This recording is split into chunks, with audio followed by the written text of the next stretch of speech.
Hey, it's Tom and Mike from Take Time to Travel. We'd heard that Cartagena was a vibrant city full of color, known for its beautiful historic city center, as well as its hot weather, beaches, and of course, its delicious food. But there were some things we weren't expecting when we arrived. Today, we're going to share with you some things that surprised us when we arrived in Cartagena. Starting with when we got to the airport, and we were charged $85 Canadian per person to enter the country. Now, this is a new process, which came into effect after we had already booked our trip to Colombia. We only found out about it about 1 week before our departure, which was kind of a shock. So for those Canadians traveling to Cartagena, be prepared for that. We were also surprised by the size of the avocados. Look at the size of them. We've never seen avocados this big before. Here's a couple of regular-sized avocados just for comparison. These giant avocados weigh a little bit more than a kilo each and only cost about $5.50 Canadian for both in total. They're actually cheaper per kilo here than these regular avocados are. Another thing at the grocery store that surprised us was that milk here is not refrigerated and is sold at room temperature on the shelf, which is so strange to us. Apparently, the milk here uses a different pasteurization process called UHT, or ultra high temperature, which keeps the milk fresh for longer. Like this one here, which is good for another 4.5 months and can be stored at room temperature. But once it's opened, then it has to be put in the refrigerator. Mind you, where we're from in Canada, people always make fun of us for having milk sold in bags. The condiments like ketchup and mayo are also different in Cartagena. Instead of being sold in plastic bottles and jars, they're sold in these plastic pouch type things, which looks a little funny to us. We were also surprised by how often people are trying to sell you something here.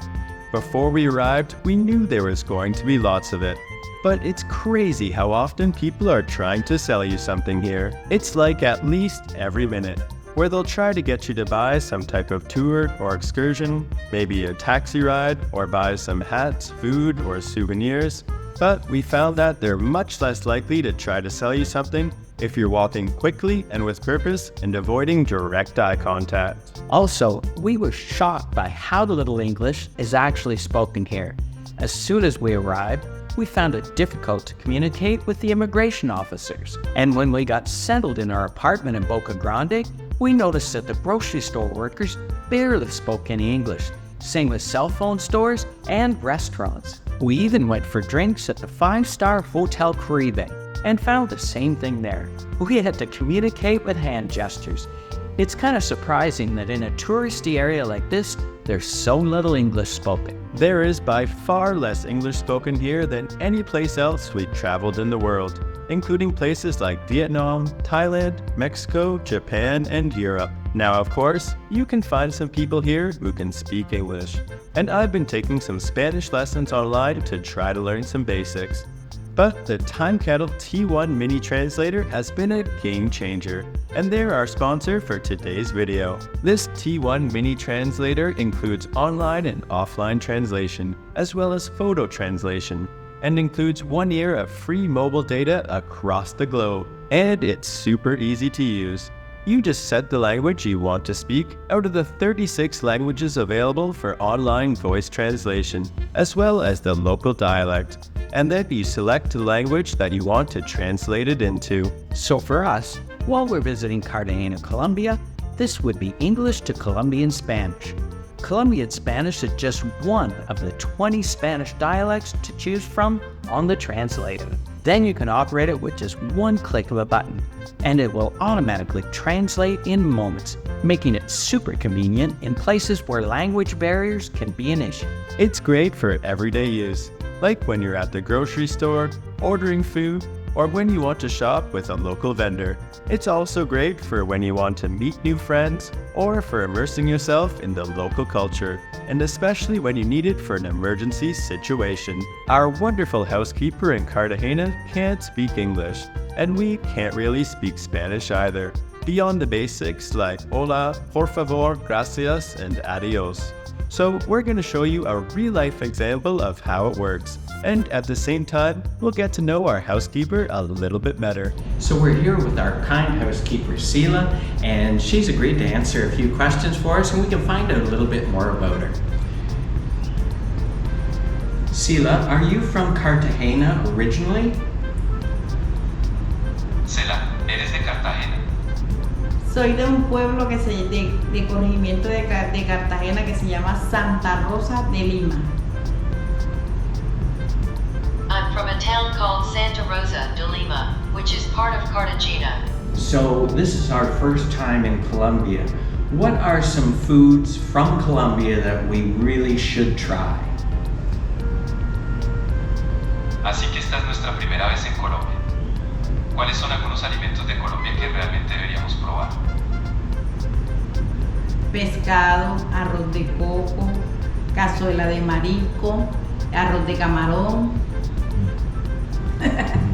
Fish, coconut rice, seafood casserole, shrimp rice. Nice. What kind of food do Colombian people eat at Christmas time? ¿Qué tipo de comida comen los colombianos en Navidad?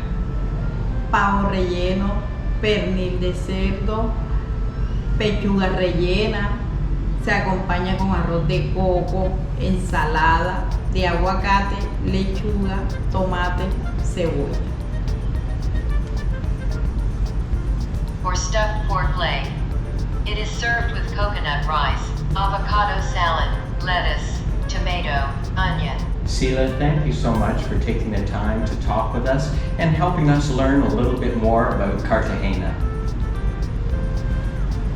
Sela, muchas gracias por tomarte el tiempo de hablar con nosotros y ayudarnos a conocer un poco más sobre Cartagena. Bueno, a sus órdenes.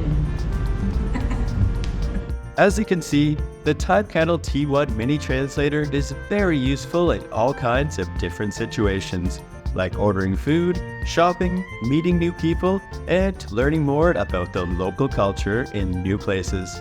It's especially useful for people like us who travel full-time. We would definitely recommend it. And if you want to check it out, we've posted a link to their website as well as an Amazon link in our description section down below. Well, we've loved our time in Cartagena so far, and we're looking forward to exploring the city and trying lots of its delicious food, which we'll be posting more videos about shortly. So please make sure to like and subscribe. And remember, take time to travel. Catch you on the next one. Our wonderful housekeeper in Cartagena can't really speak English, and we can't speak English either.